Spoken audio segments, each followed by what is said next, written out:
Amigos de Twitter, vamos a cortar un momentito las... No están, no sale. Si alguien me puede confirmar, por favor, si estamos transmitiendo... Ya vi la señal. Muchísimas gracias y discúlpenme, por la verdad es que prefiero hacer esto a que nos perdamos una parte, claro, ¿no? De claro. tan interesante tema, tan interesante programa. Y bueno, si ya estamos viendo la señal, les ofrezco por ahí una disculpa. Y bueno, la idea es, decíamos, el miedo es algo natural, es algo que nos ayuda a prevenir situaciones, claro. ¿no? Ayuda a mantener nuestra integridad, digamos. Es una cuestión que tiene que ver con la supervivencia. ¿El miedo lo empezamos a conocer a partir de qué? ¿Te refieres como qué parte, en qué momento del desarrollo? ¿En qué momento de la vida es como la primera vez que tengo miedo? Ah, ok. Bueno, es difícil saber, evidentemente, en los infantes cómo sienten, bueno, los bebés muy pequeños, cómo viven esta emoción, pero sabemos que desde muy temprana edad los niños suelen responder con angustia o con miedo a ciertos estímulos del medio. Por ejemplo, hay un bebé pequeñito que si escucha un golpe, un ruido fuerte que desconoce, puede sobresaltarse, ¿no? Por ejemplo, y generalmente sabemos que existen estas respuestas porque también están ligadas a una sintomatología física muy específica, es decir, sobresalto, taquicardia, sudoración, una actitud como de nerviosismo en general. Entonces, de esa manera es como vamos detectando, ¿no?, que existen estos momentos en la vida. Y bueno, los niños chiquitos generalmente desde muy temprana edad sienten se sobresaltan frente a la presencia de un extraño, algo que no están muy acostumbrados, algo nuevo. Ajá, exactamente. Ya a lo largo de la vida, bueno, nos vamos enfrentando a diferentes situaciones que nos causan el mismo efecto. Que por ahí nos van como, pues, ayudando, ¿no? Exacto. ¿Y cómo podemos diferenciar? ¿Qué es la angustia? ¿Cómo podemos diferenciarnos? Pues bueno, en realidad pensamos que el miedo responde a algo, a una amenaza, a una situación de peligro, pero que es real. Es decir, si a mí me asusta porque empieza a temblar, pues en realidad es algo, todos podemos compartir la misma experiencia de experimentar temor. Creo que ahí lo normal sería no sentir temor, ¿no? Claro, o sea, estar como muy tranquilos frente a una amenaza externa real. La angustia en realidad tiene que ver con una situación en donde la amenaza se vive de manera interna. Es decir, hay personas que empiezan a sentirse así, angustiados, pese a que no existe ninguna situación externa que amenace su integridad. Okay. Entonces, esa sería la diferencia. O sea, si estoy ante algo real, es miedo, y estaríamos hablando de algo natural. Natural, claro. Incluso si me paraliza. Incluso si paraliza, porque te digo que el miedo va muy de la mano con estas respuestas del sistema nervioso central. Lo ideal es que la situación, el miedo, nos lleve como a la posibilidad de hacer algo al respecto. Por ejemplo, empieza a aumentar la respiración y eso ayuda a que todos los músculos y todo el cuerpo se llene de oxígeno, incremente su fuerza y pueda hacer un escape, digamos, ¿no? Salir corriendo, ¿no? O ponernos a salvo. No es, la situación ideal no es que nos paralice, sino que nos ayude, ¿no?, físicamente, y nos equipe físicamente para ponernos a salvo. Si nos paralizamos, en ciertas situaciones puede ser algo positivo, pero en la mayoría de las veces no. La idea es que ese miedo sea una respuesta, una respuesta a lo que esté sucediendo. Claro. Y bueno, justamente mencionas en un sismo, ¿no? Es algo a lo que, al menos en la Ciudad de México y en muchos lugares del mundo, se mantiene, ¿no?, la expectativa o la alerta de qué tal que tiembla y dónde estoy y qué debo hacer, y ya hay cada vez más capacitación y esto. Pero ¿por qué vemos personas que reaccionan de una forma, digamos, que pueden como entender la norma era esto, yo tengo que hacer, ¿no?, determinados pasos, y también tenemos personas que olvidan toda la capacitación y responden de maneras como muy diferentes, ¿no? Porque no podemos como decir cuál va a ser la forma, pero sí como de maneras diferentes. Claro. ¿A qué se debe?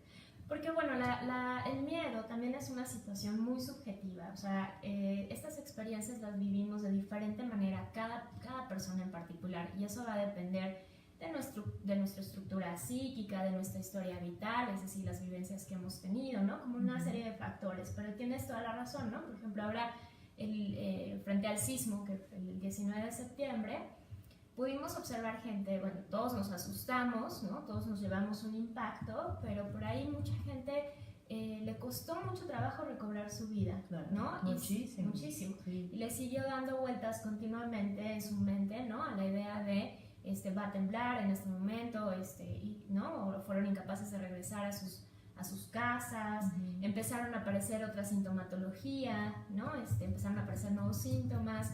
Entonces digamos que sí, el miedo, la angustia son vivencias que no podemos generalizar, sino que son cosas subjetivas que van a depender de muchos factores.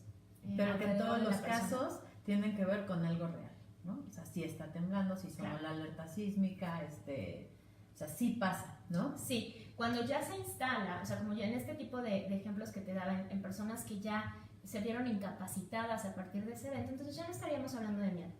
Okay, ¿de qué ya estaríamos no, hablando? ya estaríamos hablando de angustia, ya estaríamos hablando de un trastorno de angustia y ya estaríamos hablando de un conflicto interno, ya no externo, que se reactivó, digamos, frente a la presencia de una amenaza externa. Esa amenaza externa ya no está, desaparece, pero el individuo sigue respondiendo como si estuviera presente. Y entonces estamos hablando que en realidad esa amenaza externa evocó un conflicto interno. Y entonces, frente a lo interno no podemos escapar. No, claro. ¿No? Entonces, ahí lo No traemos hay en la manera. mente, no hay manera, y entonces se vuelve mucho más complicado. ¿Nos das algún ejemplo? Sí, por ejemplo, les decía yo, ahora frente al sismo del 19 de septiembre, en el EYA hicimos un grupo de recepción de llamadas para gente que tenía problemas de angustia después del sismo, no podían dormir, ¿no? Como ciertos síntomas. Y por ejemplo, me topé con el caso de un chiquito, de un niño en la edad escolar, que después, pasado el sismo, le insistía a la familia en que durmieran en la parte de abajo de la casa, frente a la puerta, todos juntos. O sea, la premisa era todos en el mismo colchón inflable, ¿no? Vamos a dormir papá, mamá, yo y mis hermanitos, ¿no? Entonces uno dice, bueno, en realidad uno podría comprender, claro, está más fácil el acceso de salida, pero cuando ya es un síntoma que no remite, frente a que además en su vivienda no pasa absolutamente nada, uno pensaría que hay otros conflictos internos que se están reactivando. O sea, por ejemplo, digamos, no sé, porque este nene, este pequeño nada más, ¿no? Se tuvo una llamada con él, no sabemos a profundidad, ¿no? Claro, como todo el contexto de su ¿no? conflicto, pero aparecía rápido la idea de tener a mamá muy cerquita de él, ¿no? A mantener como la configuración en donde nadie se queda fuera, ¿no? Sí, todos sí, estamos sí. en el mismo colchón y entonces yo no tengo que lidiar con la idea de irme a mi habitación solito y dejar a papá y a mamá y a mis hermanos solitos en su recámara, ¿no? Entonces había una parte de control y no fue raro encontrar que este niño no era la primera vez, ¿no? Que tenía esta serie de conductas, sino que era un niño que le costaba trabajo, digamos, como socializar, que le costaba trabajo, que era miedoso, ¿no? En general, tenía ciertas dificultades, entonces digamos que el sismo vino como a despertar, ¿no? Precipitar, digamos, una nueva gama de síntomas. Que se iban a presentar de alguna manera, ¿no? Evidentemente, claro. Sí, en su forma de ser, o sea, iban a presentar dificultades en la vida que tenían que ver con este conflicto interno. Ahora, si nosotros estamos frente a una fobia, ¿cómo podemos diferenciar que lo que me está pasando es fóbico? La fobia en general es un padecimiento que tiene que ver efectivamente con un miedo irracional, es decir, que no es congruente a la situación. Por ejemplo, una persona que le puede tener fobia a los grillos, y uno dice, pero el grillo no amenaza tu integridad, el grillo ni siquiera es venenoso, ni siquiera, ¿no? Entonces no representa ningún peligro, porque alguien tendría que responder como si en realidad estuviera en riesgo su vida. Entonces es un miedo irracional frente a un objeto, una situación en particular, y que generalmente se maneja a través de la evitación. Es decir, la persona empieza a evitar estar cerca del estímulo, el objeto, la situación en particular, y empieza a armar su vida, ¿no? Como lejos lejos de este tipo de situaciones. He visto de manera regular esta fobia a los bichos, ¿no? A los insectos. Sí. Y bueno, por ahí, pues hay en todos lados. No es como que, ¿no? No es como que si le tienes miedo a las jirafas, bueno, pues no vas a encontrar en la ciudad, ¿no? Claro. Entonces, ahí no sería un animal en específico, pero sí un estilo, un tipo, claro, ¿no? Un grupo, ¿no? Un grupo. Y entonces, en este caso, ¿hasta dónde la persona puede decir soy funcional o esto ya me rebasa? Bueno, o sea, digamos que una fobia, como tú bien dices, va a depender mucho, la bondad, por decirlo de alguna manera, la bondad de la fobia es que esta ansiedad y esta angustia queda dirigida hacia un objeto en particular, lo cual hace que sea mucho más manejable, a diferencia de un trastorno de angustia generalizado en donde la persona en realidad está en un estado de ansiedad constante y entonces su vida se ve restringida. Entonces la fobia, la angustia, al ser, digamos, amarrada, ligada a un objeto en particular, es mucho más fácil, ¿no? Para la persona irlo manejando. Porque identifica qué es lo fóbico. Claro, ¿no? Entonces evito eso, pero a lo mejor si ese estímulo no está, yo puedo ser medianamente funcional. Y como para poderlo entender más a profundidad, Karina, si yo tengo si es un síntoma por angustia, ¿no? Entonces, en el ejemplo de este chiquito, ¿no? Entonces, hoy es el sismo, pero mañana va a ser la estufa y entonces después voy a sentir que algo muy malo va a pasar y estemos todos juntos. O sea, en realidad lo que voy a desarrollar o voy a manifestar es un síntoma que me deje ver que todos necesitamos estar juntos y que aquí no hay exclusión, ¿no? Por decirlo así. Y en el caso de la fobia, siempre va a ser el animal que vuela, por poner un ejemplo. O también hay varios también elementos. También va a haber varios elementos y como son un padecimiento ligado a la angustia, digamos que el mecanismo de defensa no siempre es exitoso, es decir, puede ser ahora un objeto, pero después se desplaza a uno más, ¿no? Sí. Y después se empieza a expandir, ¿no? Y de repente lo que era un grillo se convierte en una araña y después se convierte en una cucaracha, una víbora, todos los animales, después un perro y entonces ya se empieza a complicar la cosa, ¿no? Entonces, digamos que sí, las fobias tienden a expandirse o el elemento fóbico va cambiando, de manera que este chiquito que yo te contaba, que quería que todos se quedaran, que tenía como este miedo al sismo, después puede desarrollar una fobia a la escuela, una fobia escolar que es muy común en los niños, ¿no? Y entonces ahora ya no salgo a la escuela, me quedo en casa, ¿no? Y entonces ya se vuelve mucho más incapacitante. Claro, no es lo mismo tener un niño que tiene fobia a los perros que un niño que tiene fobia a las tormentas, a un niño que tiene fobia a la escuela.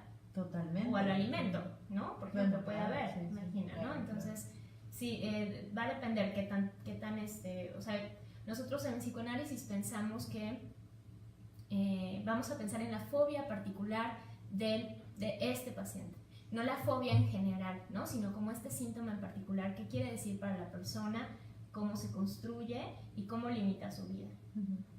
Es súper interesante. Quiero enviar un saludo a Mari Carmen. Muchísimas gracias, Mari Carmen, que nos hace favor de acompañar. A Rosa María, interesante tema. Hola, saludos, muchísimas gracias. Y Olimpia también ya está por aquí. Oli, muchísimas gracias por acompañarnos. Adriana nos dice, hola, saludos, gracias por enseñar. Muchas gracias. Y bueno, si conoces algún caso o alguien cercano que viva con algún miedo que tú consideres que es extremo, es el momento de hacerle preguntas al experto. Así que, bueno, en realidad es como ir construyendo, ¿no? Desde dónde sale el miedo, que podríamos verlo como algo muy normal, como algo que incluso nos decías, nos ayuda, ¿no? Nos contiene por ahí, después pasaríamos a la angustia, aunque en realidad estoy entendiendo que la fobia va antes, ¿no? Bueno, lo que nos explica Freud y nos enseña Freud desde el psicoanálisis es que, digamos que hay un conflicto interno dentro de la mente que genera angustia, porque un conflicto sería como una especie de encontronazo de fuerzas, ¿no? Que nos provoca angustia. Yo quiero esto, pero no puedo, ¿no? O deseo esto, pero es prohibido. Y entonces se despierta angustia. Claro. Y esa angustia en la fobia lo que hace es que, bueno, Freud nos explicaría que se reprime la representación original, es decir, los involucrados originales en el conflicto, esos personajes, esas imágenes, esas representaciones se reprimen y entonces la angustia queda como algo liberado que puede desplazarse de un objeto a otro, ¿no? Por ejemplo, pues se va desplazando un objeto que puede ser, por ejemplo, los perros, ¿no?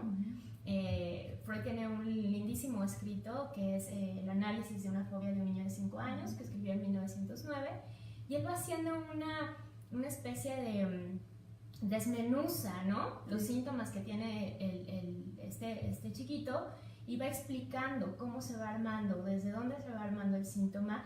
Hans le tenía miedo, este niño del que escribió Freud, le tenía miedo a los caballos, ¿no? Y después a los caballos que se caen, y luego a los caballos que traen un carruaje, ¿no?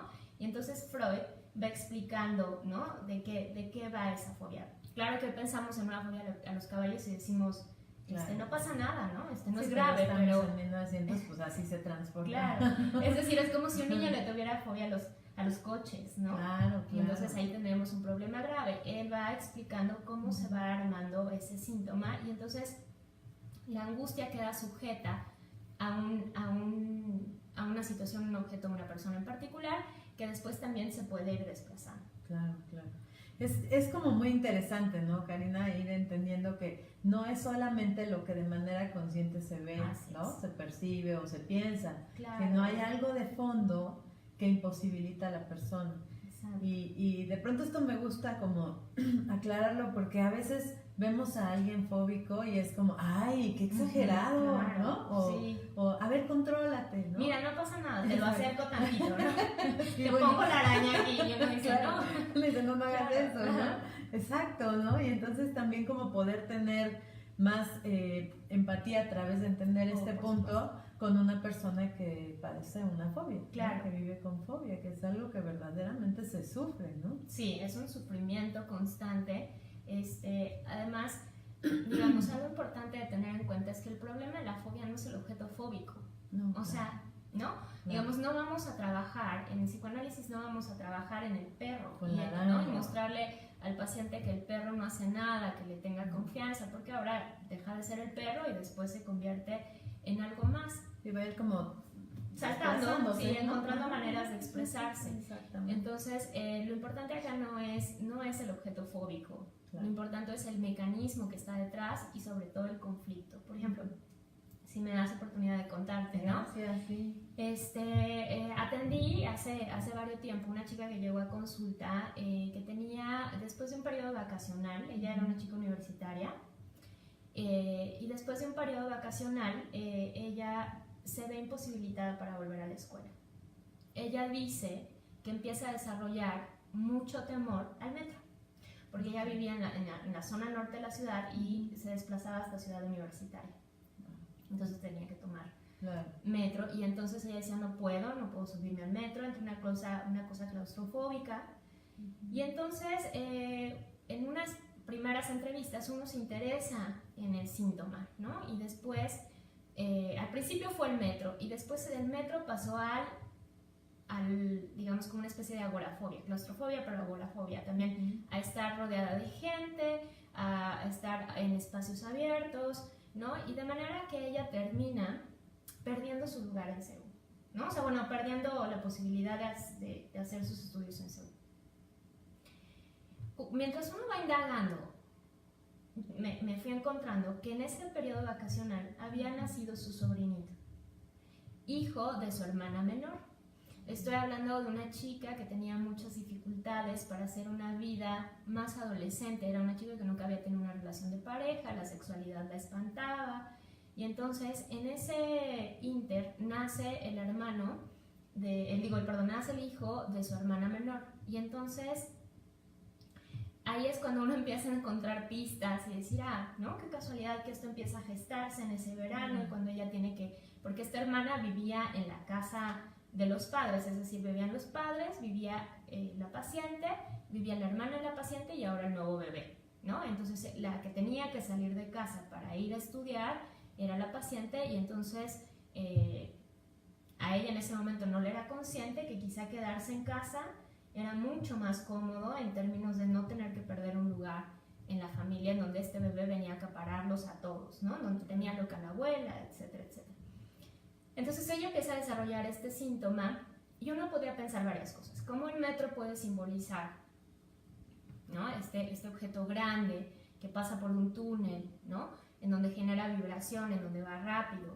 Es decir, podemos pensar, ahí aventurarnos un poco en cómo ella, este evento, ¿no? Del nacimiento de su sobrino, que la confronta con la sexualidad de la hermana, y su propia sexualidad le genera mucha ansiedad, ¿no? Y podemos pensar cómo empieza a generarse un síntoma que simboliza el coito, por ejemplo, ¿no? La relación sexual.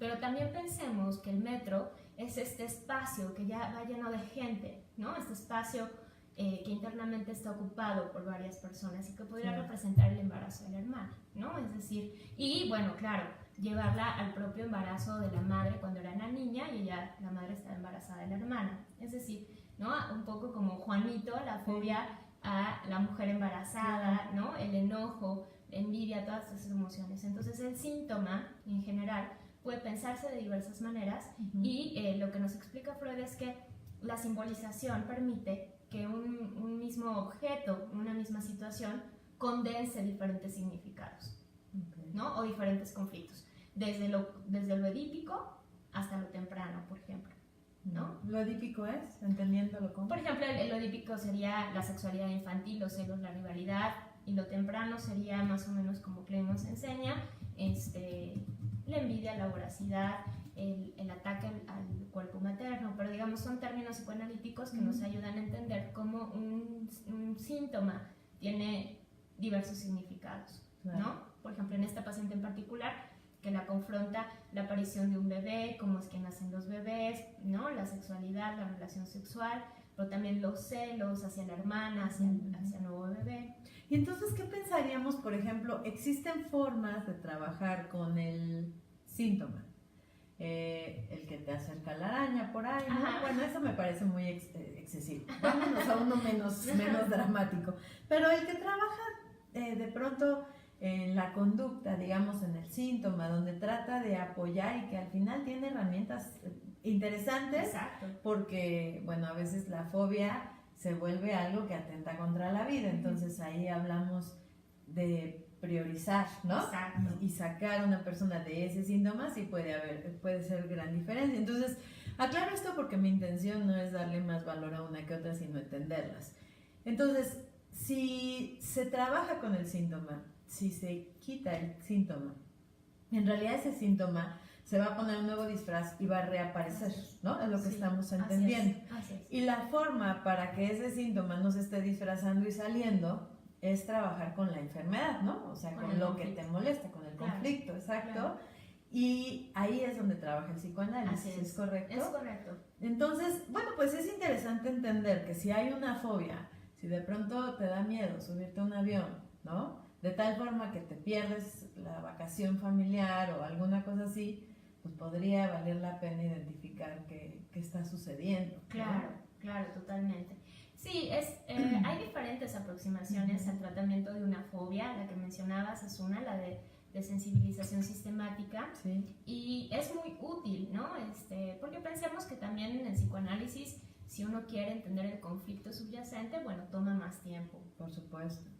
Y hay fobias que me llama mucho la atención que menciones que pueden poner en peligro la vida, porque efectivamente hay momentos en los que si la angustia incapacita al sujeto de manera que en realidad esté poniendo en peligro la integridad, o tenemos una persona que empieza a desarrollar una fobia al agua o a los alimentos, ¿no? Exactamente. Estamos hablando de algo verdaderamente delicado, ¿no? Entonces siempre hay que ser muy mesurados en el diagnóstico y pensar que podemos echar mano de otras disciplinas para ayudarnos en el camino. O sea, por ejemplo, es un acompañamiento psiquiátrico que de pronto pueda ayudar a disminuir la angustia mientras nos da oportunidad a nosotros de trabajar paulatinamente con el conflicto interno. Claro.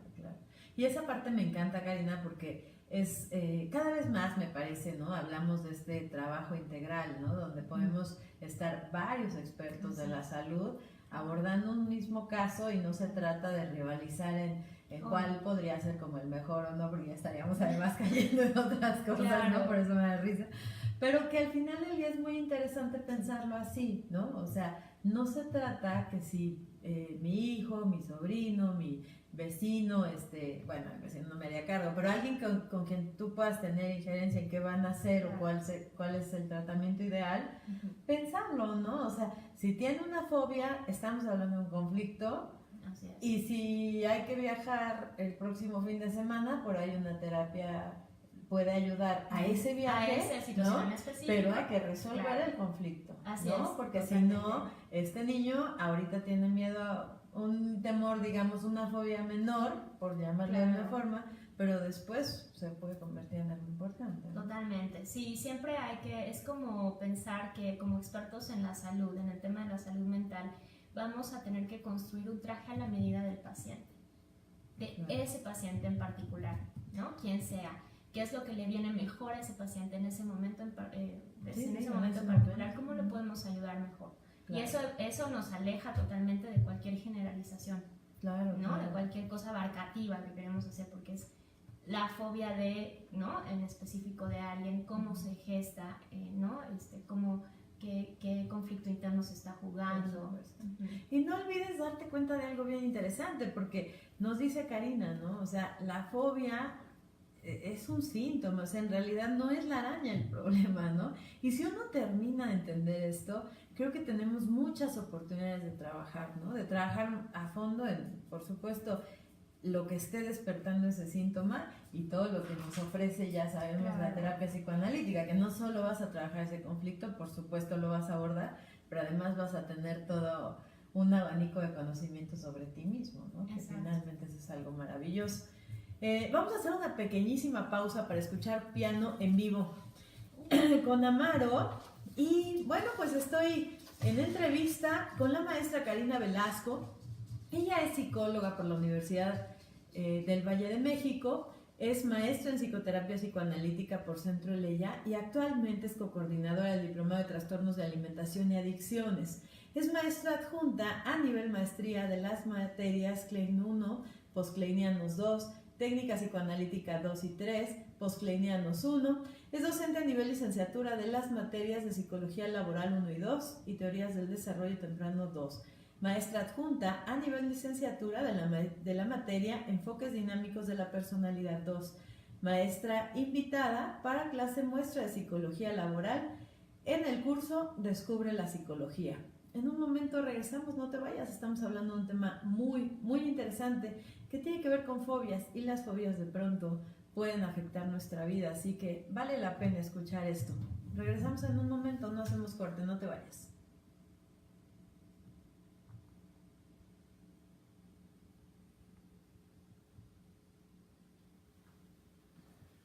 Buenas tardes, doctora, bienvenida. Gracias. Programa. Gracias, Olga. Espero que les guste este tema.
muchas gracias. Gracias. Gracias Un por placer, excelente un agasajo. interpretación. Sí, Muchas gracias. muchísimas gracias. Gracias por acompañarnos, muchas gracias. Y bueno, escuchamos a Amaro Rosal con una melodía de piano en vivo, ya sabemos, una delicia, la verdad, una delicia escucharlo.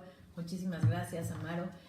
Y bueno, estamos aquí de regreso. Estoy con la maestra Karina Velasco, que nos está hablando de un tema súper interesante que tiene que ver con fobias, con miedo, con angustias. Y nos has venido hablando, Karina, a lo largo de esta transmisión, de cómo hay situaciones que se van relacionando, ¿no? Con sentir fobias como este chiquito que decíamos hacia los sismos y que de pronto podría ser hacia otra cosa para estar junto con la familia, ¿no? El que se quiere perder la vacación de pronto como para quedarse con papás o cosas por el estilo. Y si hablamos siempre de una estructura neurótica, estamos hablando de la presencia de una fobia. Okay. Si hablamos de un psicótico, estaríamos también frente a una fobia. ¿Funciona diferente? ¿Es algo exclusivo de los neuróticos? Cuéntanos un poquito. Es una excelente observación la que haces, Olga, porque efectivamente nos podemos ir con la finta de pensar que si vemos un síntoma fóbico, entonces estamos frente a una estructura neurótica. Claro. Pero la realidad no es así. La fobia puede ser un síntoma que se puede dar en diferentes estructuras, o puede ser también una forma de funcionamiento, una estructura o un trastorno en particular. Okay. Entonces, sí, es decir, podemos encontrar síntomas fóbicos en una paciente con una neurosis histérica, podemos encontrar una fobia, como tú decías, en pacientes con esquizofrenia o con psicosis. Entonces, lo que nos va a dar la pauta para diferenciar, evidentemente, es la suma como del fenómeno que estamos observando. Es decir, cuando hay pérdida del contacto con la realidad y de la prueba de realidad, entonces sabemos de entrada que se trata de una psicosis. Pero sí es un síntoma que va a dar, como haz de cuenta, como salida a la expresión de la ansiedad, y la ansiedad está presente en conflictos neuróticos, en conflictos también psicóticos, ¿no? Entonces, digamos que lo podemos encontrar en diversas estructuras e incluso trastornos. Okay. ¿En cuáles trastornos podemos Por encontrar? ejemplo, mucha gente se puede llegar a confundir, porque en el trastorno obsesivo compulsivo también hay un temor, por ejemplo, a contaminarse, a intoxicarse, gente que se lava continuamente las manos, y entonces uno dice, bueno, ¿y entonces cuál es la diferencia entre uno y otro? Claro.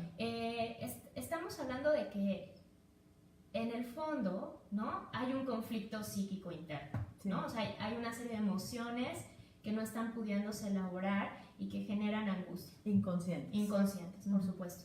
Que claro que el paciente va a pensar que el problema es afuera. El problema son los microbios, el problema es el perro que me va a morder, porque en realidad representan una conflictiva interna. Ahora, esa conflictiva interna puede manejarse de diversas maneras. En la histeria, como sabemos, existe como se vuelca esta ansiedad en el cuerpo y entonces aparecen síntomas conversivos, ¿no? Se me adormecen las manos, etcétera, etcétera. En el paciente con una neurosis obsesiva va a haber efectivamente este temor, ¿no?, que se quiere evitar, pero que generalmente tiene que ver con el temor a impulsos, es decir, yo acuchillando a alguien, ¿no?, yo ensuciándome de algo, y entonces más que la evitación va a predominar estos aspectos compulsivos y estos rituales, ¿no?, que se hacen para prevenir, alejarse, ¿no? Ajá, exactamente.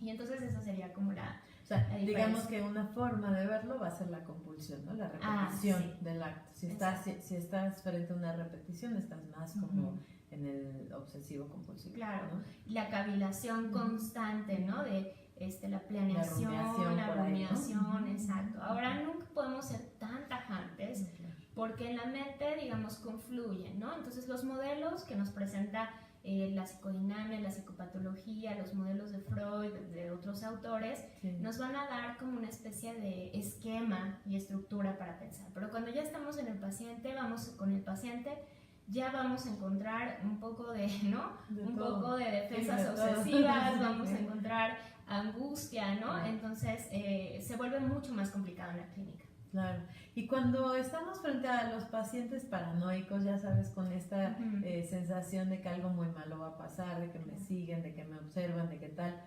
¿estaríamos pudiendo diferenciar una fobia? Sí, bueno. ¿Viven fobia de entrada? ¿Viven con fobia? Viven con fobia ya como permanentemente. No, sí hay una diferencia que sería el contacto con la realidad. Por ejemplo, un paciente fóbico te puede decir, por ejemplo, un chiquito con fobia a las víboras y otros insectos, me dice el otro día, me está mostrando, ¿no?, las víboras y me dice, mira, pero no hay problema porque estas no viven cerca de México. Estas sí, pero no son tan venenosas.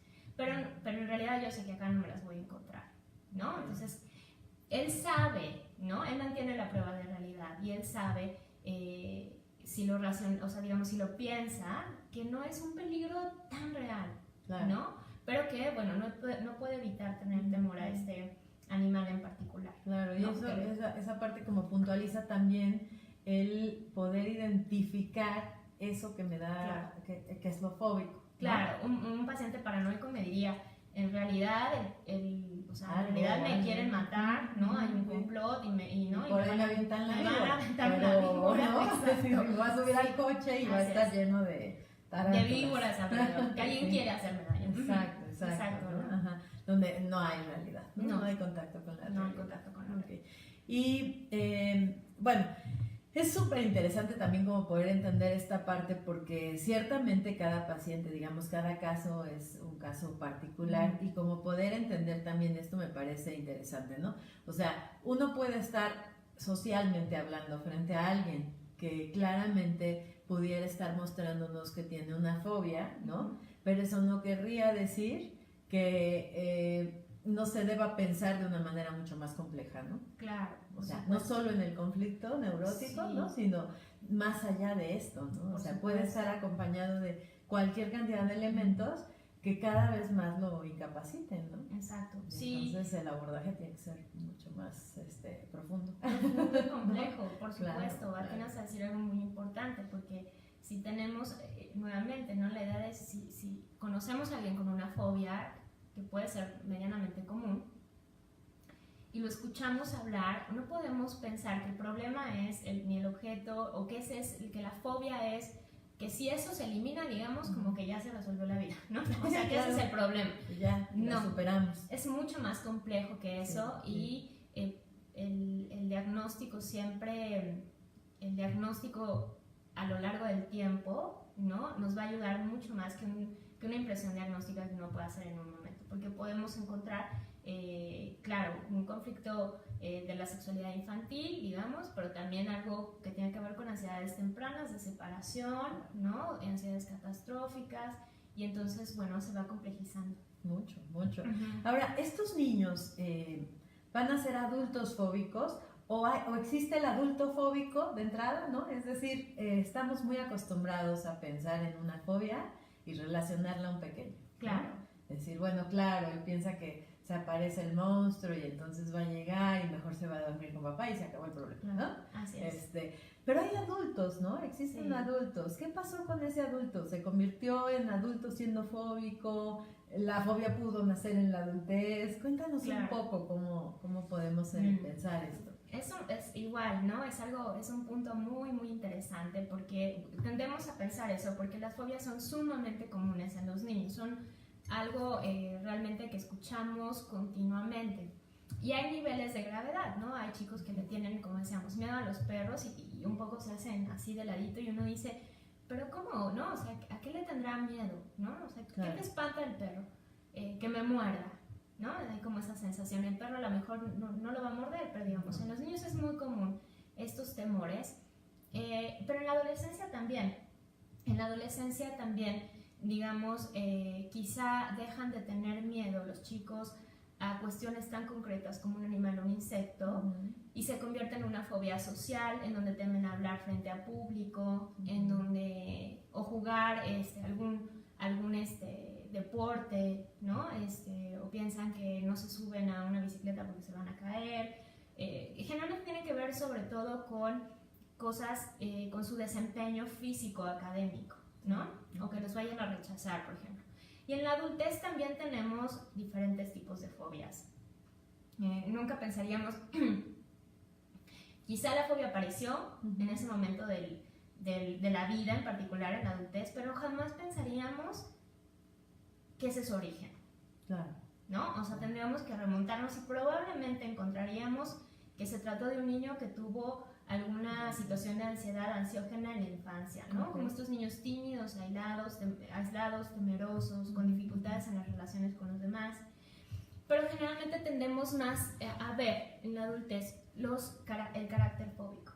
Claro. Es decir, gente que no tiene un síntoma, si no te va a llegar porque no va a llegar a la consulta porque le tengo fobia a los perros, ¿no? Pero Y hay quien sí. y hay quien sí. Hay quien sí. Pero puede tener síntomas o no, Sí. pero generalmente funcionan ya, Sí. digamos, como de una forma global, Sí.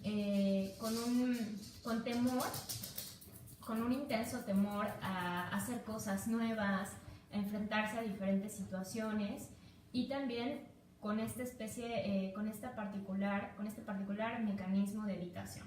Es decir, gente que no, mejor no voy porque no conozco, puede ser peligroso, entonces mejor no me aparezco, o gente que planea todo su día estratégicamente porque lo pueden asaltar, o también puede haber una lluvia muy fuerte y puede quedar varado, ¿no? O sea, gente que funciona de esa manera, Claro. que ya no lo ve como un problema, porque lo siente como Sí, muy como sólido, natural, como porque además natural. está como acostumbrado a que se presente Exacto. así, ¿no? Claro, entonces se la vive evitando y es gente que a lo mejor no Se progresa aísla. mucho, se aísla, ¿no? Sus relaciones personales se ven empobrecidas. Claro, claro, Ujú. claro. Y en realidad es a veces difícil darnos cuenta como socialmente hablando de adultos, porque Ajá. no es, como bien decías, no es tan puntual como pues le tengo miedo a las arañas, ¿no? Y donde veo una araña brinco, grito, ¿no? A ver qué hago, sino es toda una forma de Una comportamiento, forma ¿no? claro, de ser, de vivir claro. la vida, de Claro. vivirse a sí Y mismos. entonces Exacto. empiezan a ser como juzgados desde otro lugar, ¿no? Claro. Ah, claro, es que es no le. Miedosón. Ajá, o es miedosón o es como muy echado para adelante, se me fue la Ajá. palabra, ¿no? Como muy difícil para convivir y entonces Claro. por allá no le caemos tan bien todos o cosas así. Así Y entonces empiezan a aislar mucho y es más difícil es. entender que tienen un conflicto. Ah, sí, por ¿No? supuesto. Sí, porque O que digamos, busquen ayuda, digamos. lo que busquen ¿no? ayuda, porque en el trastorno de carácter uno siente, o sea, uno no lo siente como algo molesto, ¿no? Exacto. Incluso el grado de ansiedad quizá ya no se vive con esa intensidad y entonces pues yo estoy haciendo bien, son los demás los que no me entienden. Exacto, no es notorio, ¿no? Como No. que no nos damos cuenta, No. al menos no claramente, de que algo está pasando. ¿no? Exacto, esa sería la Hace situación. unos días, Karina, veía a una persona que me compartió, un adulto, que me compartió, estábamos en un restaurante y de repente había una cantidad de abejas impresionantes, ¿no?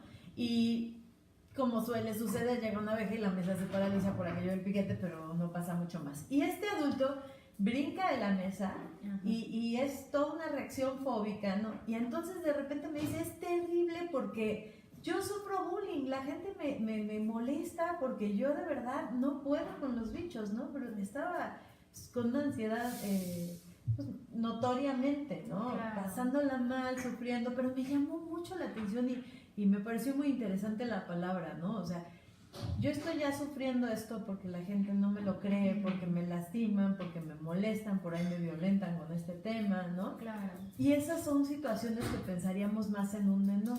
Lo que hablábamos de, ay, no, mira, no te pasa nada, aquí está el bichito, ¿no? Sí, a mí me picó el otro día y no me pasó y no nada. me pasó nada, me Claro. salió una ronchita y Sí, se me ya quitó se en me 3 quitó, días, claro. ¿no? Ujú. Y entonces es como muy interesante cómo lo muestras, ¿no? Porque el adulto de pronto también la puede pasar muy mal, ¿no? Sí, claro, la puede pasar muy mal, eso genera un grado de sufrimiento y donde además la persona se siente restringida. Claro.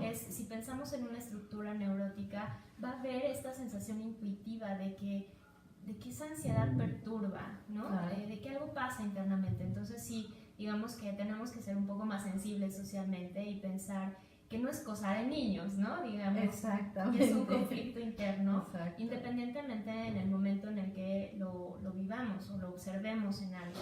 Claro, y ahora que nos ayudas a entender que además está una parte cargada en el inconsciente, digamos que el conflicto no está en el consciente, No. también nos ayuda a pensar, bueno, no es un tema de voluntad, Exacto. no es que uno de manera voluntaria pueda decir, no, pues hoy no me van a dar miedo las abejas porque voy al campo y por ahí. Me voy a mentalizar, Exacto, ¿no? me voy a preparar, claro, muchos dicen eso, ¿no? Como vete preparando y no, y en realidad eso no sucede así. Claro, nos cuesta mucho trabajo socialmente entender que hay una parte de nuestra conducta, de nuestro comportamiento, de nuestras emociones y nuestro proceder que no tiene que ver con, o sea, que está fuera de mi radar, que yo no conozco y que se activa, ¿no? Por eso también, digamos que un síntoma se vive como una cosa perturbadora, porque es como si, ¿no? Algo tomó el control de mí, ¿no? Y yo no puedo hacer nada para evitarlo. Entonces, lo más importante es saber que efectivamente en la mente hay conflictos que desconocemos, pero que además generan una perturbación en nuestra vida diaria. Claro. Y es como muy, muy interesante poder explicar también esto que nos ayudas a entender sobre, para trabajar con ese conflicto que se quedó en el inconsciente, el psicoanálisis es una maravillosa propuesta, ¿no? Así es. Hace ratito decías, bueno, no es algo de voluntad. No, por supuesto que no es de voluntad. Lo que sí sería un poco de voluntad es que si yo detecto, ¿no? En mí que algo está sucediendo, que esto me parece raro, ¿no? Como este chiquito que me decía, estas víboras, no sé por qué me dan miedo, ¿no? Porque sé que no me van a picar, pero no me van a morder o no me van a envenenar. O sea, como esa especie de curiosidad en uno mismo que nos lleva a ponernos en un tratamiento. Y si es un chiquito que no tiene esas herramientas todavía por la edad, entonces los papás, ¿no? Que los papás puedan ser empáticos con este chiquito y en vez de decirle, no, mira, no pasa nada, ya va a pasar, fuerza positiva, o lo que sea, claro. ¿No? Que puedan... Que frustran mucho al pequeño porque no recibe la ayuda que necesita. Que el papá pueda pensar que en ese momento el niño necesita ayuda de un especialista, no pasa nada, ¿no? Y que también puedan sentir cierta curiosidad en términos como de querer ayudar al niño, de saber qué le pasa, ¿no? Entender que ahí hay algo que se está gestando. Claro.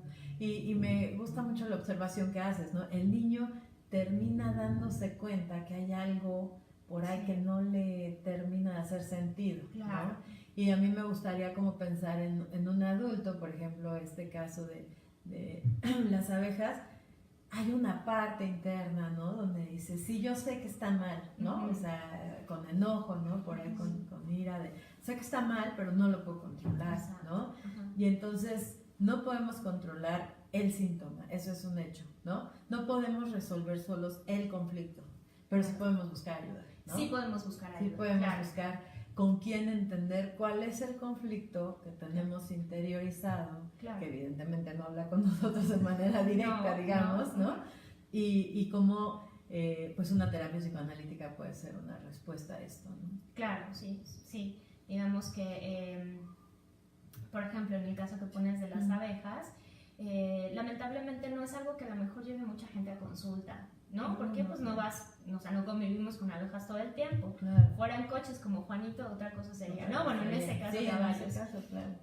Pero tendemos a buscar ayuda cuando en realidad ya el síntoma nos está restringiendo y se está volviendo a una situación incapacitante. Sí, lo llegamos a ver. Sí, lo llegamos a ver. Lo que es gravísimo, porque a veces se vuelve ya muy agudo, muy incapacitante, ¿no? Y de pronto no lo vemos. Me encantó esto que dijiste, ¿no? El carácter cuesta mucho trabajo darnos cuenta que realmente le estamos pasando mal, ¿no? Como que pensamos, el mundo es hostil y ya.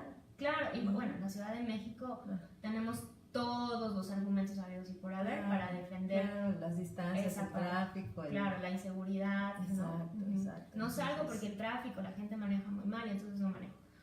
No voy tan lejos porque la inseguridad me da miedo a esa zona, entonces no voy. Exacto. Es que mejor me muevo nada más en la colonia porque es lo que conozco, ¿no? O sea, entonces, si alguna de estas frases por ahí te retumba medio raro, bueno, pues hay que hacer algo. La realidad es que hay que hacer algo, no es que lo tengamos que hacer como una forma obligatoria, sino hay que hacer algo porque tratamos de estar mejor, de vivir de una manera más... con más satisfacción, más placentera. Claro, con más disfrute, ¿no, Karina? Pudiendo estar como más parados en la vida en términos de disfrute, no de sufrimiento, no con conflictos, ¿no? Así que se vuelven enojo, frustración. Claro.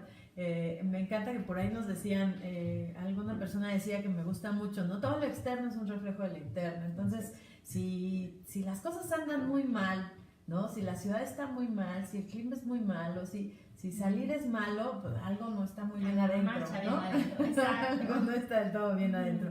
Así que bueno, pues en realidad se nos terminó el tiempo del programa. No sé si quisieras cerrar con algo en especial. Bueno, básicamente decirles que ahora nos tocó hablar de fobia, ¿no? Pero que en general la mente es un objeto de estudio muy complejo y que tendemos este prejuicio, ¿no? De que estas situaciones de ansiedad se quitan, bueno, ya olvídate, como haciendo hincapié en esto, ¿no? Ya ahora se me pasa. La verdad es que es muy importante mantener como esa comunicación y esa curiosidad hacia adentro y pensar, algo me está pasando, debería quizá atenderlo, a lo mejor es algo que también está influyendo en otras áreas de mi vida y no me doy cuenta. Y además pensar que la fobia, cuando no se atiende en un niño chiquito, por ejemplo, es un factor predisponente para que de grande se desarrolle ya sea un carácter fóbico o bien un trastorno por ansiedad. Claro, sí. De diferente, ¿no? O sea, un trastorno de ansiedad generalizado, qué sé yo, pero digamos, no va para ningún lado. Al tratarse de un conflicto interno, uno pensaría, si no se hace nada al respecto, no va a brincar y va a tener diferentes formas de expresarse, pero no va para ningún lado. Y esas formas de expresarse siempre van a pegar en sentirte bien, en sentirte en paz, en estar, digamos, disfrutando la vida. Ricos, ¿no? Nutritivos. Es más, en tener vínculos, ¿no? Porque ya con eso ya será algo, ya vamos de gana. Ya vamos de gana, así es. Y bueno, pues esto fue el Diván y la Luna con Eleya. A mí, por supuesto, me encanta compartirte lo que hace Centro Eleya porque tiene un programa muy interesante. Justo hace unos días platicábamos de lo importante que es tener un calendario, ¿no? Con anticipación. Eleya tiene tan bien programadas las cosas que nos presenta siempre un calendario de qué va a pasar durante todo el año, ¿no? Y esto está muy accesible porque lo puedes encontrar en la página centroeleya.edu.mx. El próximo taller es transferencia y contratransferencia en la vida cotidiana. Es común escuchar sobre la transferencia y contratransferencia en el consultorio, digamos, a quienes estamos trabajando en la psicología clínica. Y aunque falta mucho a lo mejor por conocer, por seguir aprendiendo, y yo creo que es algo que nunca se frena, el hacerlo en la vida cotidiana es algo muy interesante, ¿no, Karina? Nos puede mostrar mucho justo de esto que decíamos desde el lado inconsciente. Claro, ¿no? Y cómo percibimos de pronto un ambiente de una forma y puede estar dentro de nosotros. Entonces, justamente llevándolo un poco a lo que platicábamos en este programa, pues es un tema interesantísimo. Este taller tiene una duración en realidad de unas horas. Se va a presentar el 25 de agosto en el plantel norte. El plantel norte del Centro Eleya se encuentra sobre Periférico Norte en dirección al sur, en un edificio conocido como Big Ben, que está pegado a Walmart Pirules, ¿no?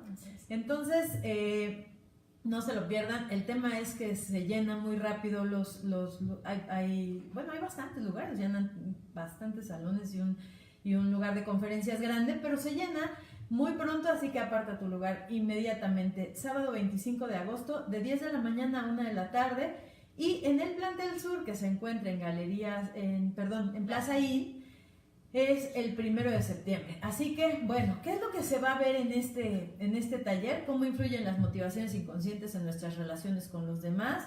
¿Por qué sentimos más o menos empatía hacia algunas personas sin saber nada de ellas? Y eso es algo bien interesante. El amor y el odio reflejan nuestras pasiones infantiles. Nuestras elecciones afectivas son realmente libres.